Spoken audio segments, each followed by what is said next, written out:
Guys, welcome to MyGuy Reviews review of Netflix original film Death Note, based on the manga cartoon, based on a movie that was on UK channels, on Channel 4 or Film 4, which was really good, which was really fun. They've basically done a American remake. Now, there is that always controversy about whitewashing the whole thing. There's two ways of seeing it, always there is. It's a straight up US adaptation of a manga cartoon or a manga property, but it's a US adaptation of that. Now, when people do Superman adaptations around the world and they put in their own character from that country, why haven't they taken a Caucasian actor and put him in there? You could say it doesn't matter. It's kind of nonsense, but at the same time, the character is and the whole kind of the ethos and the understanding of the manga and the way the movie portrays, yes, if you think of it that way, similar to that Ghost in the Shell, well, maybe they should have had Japanese and Chinese lead actors, or given them bigger roles in this film, and shouldn't have just some random kid who was, well, let's be honest, he was quite boring and I didn't care for him. Anyway, well, but in terms of like what they've done, yeah, it's awful. It's kind of boring. It is what it is. It's happening a lot, and I don't see anytime soon Hollywood's going to change that. So this one, the US remake, is directed by Adam Wingard. Now, he's kind of got a good-ish filmography. Well, he's got some films I liked. He had Your Next, which I thought was amazing. Very underseen, very maybe low-key kind of film. Really, really good horror film. A really good thriller.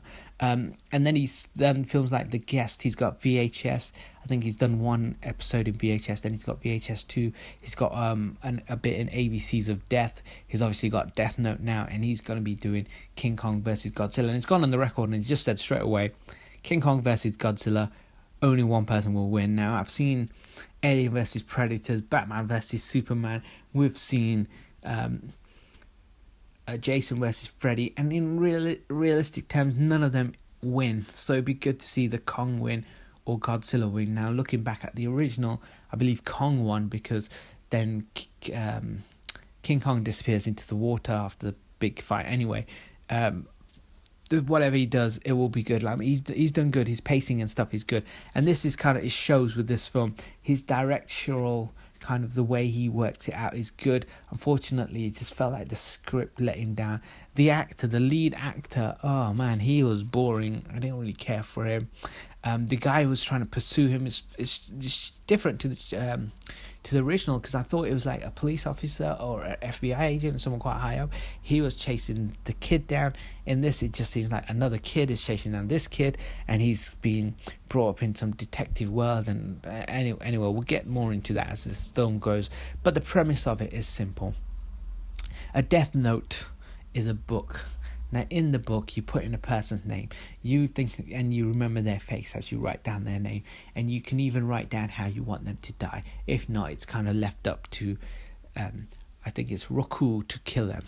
Now, they go off and they at that point, at some point, whenever he wants, he will kill them. Now, the first couple of deaths are Final Destination-esque to a key. The first one has the ladder through the head. The second one has he's having munch. Someone slips and falls, and then he gets stabbed in the neck. All of that is pretty much Final Destination X. And the first one that happened, I was like, yes, I like Final Destination. But this is Death Note, the film. As he starts killing off these first few people, his motivation early on is just literally people who've done him wrong. So he takes out a high school bully. He takes out the drunk guy who killed his mum.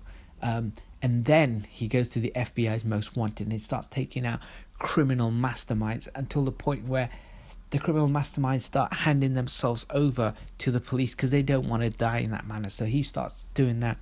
They've had this book for quite a while, him and his girlfriend Maya, and they're using the book, and he shows her how it works, where there's a death happening, and what basically he does, the detective on the other side of the world, he works out of a way of kind of just streaming certain crimes in Seattle or in other cities, and when that person dies, he links it back to that individual city, hence why he works out that the guy with the death book, or the guy who's actually killing everyone, is not in Japan, is not in China, is not in any of the Asian countries, but all the way in Seattle, and they all come down to Seattle to try and work him out. Now, there are some clever bits in the film, should we say. The way in which all the FBI agents are tricked into killing themselves, that was quite clever. That happens in the film, and you're watching it and you're like, whoa, who actually did that? And then it's kind of revealed later on, Maya did that. Maya gets one FBI agent to write his name down and then follow the rest, and that bits are all quite good. And then there's the scene right at the very end of the Death Note film where he writes Maya's name, saying if she takes the book she will die, but on himself he will kind of fall into the river. He'll be taken up by this awful doctor, who will then sedate him and put him in a coma for 2 years. And in that time he will watch videos online of other people committing horrendous acts, and he will write their names down in the death book. So while he's in the coma, it would seem like the killings are still happening, to try and cover his tracks.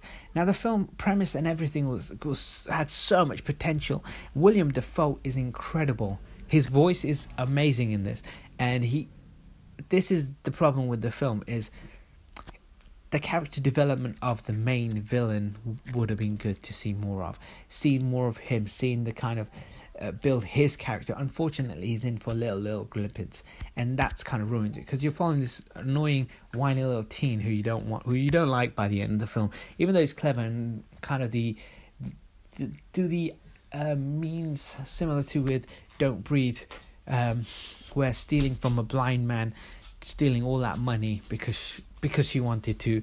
Does the ends justify the means? And it's similar to that here, where he's going around killing all these horrible people, yet they're not being tried or anything, and it's kind of like, then he starts abusing the power of the book early on, and then Maya does something similar in which saves his dad. He doesn't want his dad to die, stuff like that. So generally him, I just did not like. I love the Willem Dafoe character. I think he did it justice, because he's only on screen for a little while.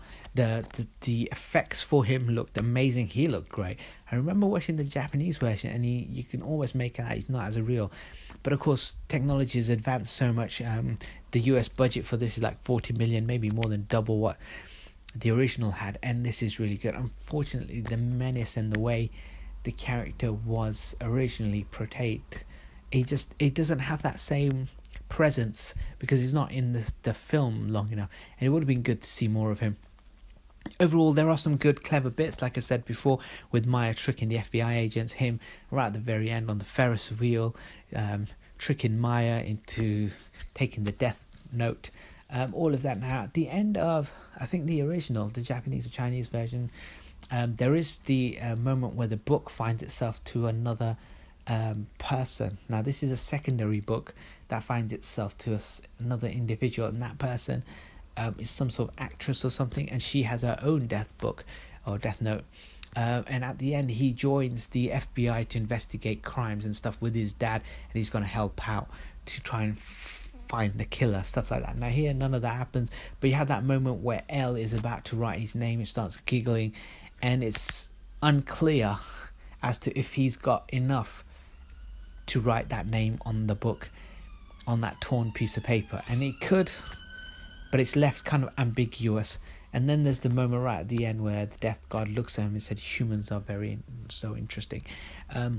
It had a lot of potential, and unlike The Ring, which I believe took that source material and brought it to a US audience in a way which we all kind of embraced it, and it did amazing box office numbers. It was really good. The original Grudge was good as well, and I don't understand why we take these properties, let the right one in. Matt Reeves, amazing. We take these properties, adapt them. Why they can't be as good as the original, or in some cases maybe exceed the original. And this one just doesn't feel like it did. It's not a beat for beat remake, but it feels that way. It kind of drags in places. The main characters are quite boring, very one-dimensional. You don't really feel for them. Actual character arc of his dad seems more fun, but he's not around that much. And even L, he doesn't seem as compelling as he does on the trailer. it seems like it's gone for a more flashy kind of reboot, and the first kind of half hour is really good. Kind of the first death and all of that is quite good, and then it just kind of fizzles away at the end. You're just kind of a bit bored by it. But it's a good attempt by Netflix. I'm glad you guys are doing new things, adapting things. Yeah, it's taken a huge amount of controversy to get to this point, but it's quite an enjoyable movie.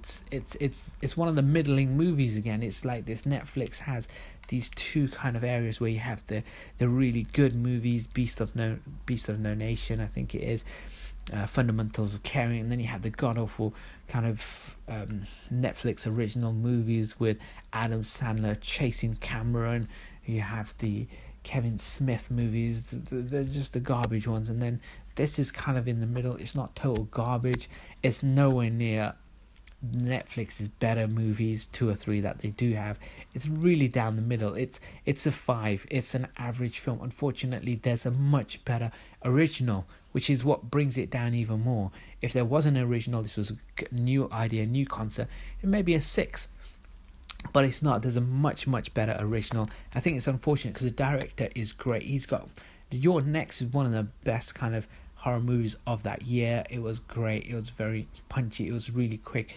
So much was going on. It was really good. VHS, I think he directed one of the episodes in there. Even VHS 2's got ABCs of Death in there. The Guest, a very underrated thriller, a great thriller. So it bodes well for King Kong versus Godzilla. Still, he's good. He's really good at what he does. So I'm still interested to see what happens. Generally, the film is average. It's worth a watch. It's not worth spending extra money to get yourself onto Netflix to watch this movie. It's going to be one of those things. Watch it when you got some free time. It's not too long, 1 hour 40, I think it is. It doesn't have the kind of compelling viewing. You won't watch it another time. It's not one of those kind of films. But yeah, 5 out of 10. Tell me what you think. Hit me up with your likes and comments for all things kind of movie related, game related, comic book stuff. Yeah, keep it locked down to MyGuy Reviews.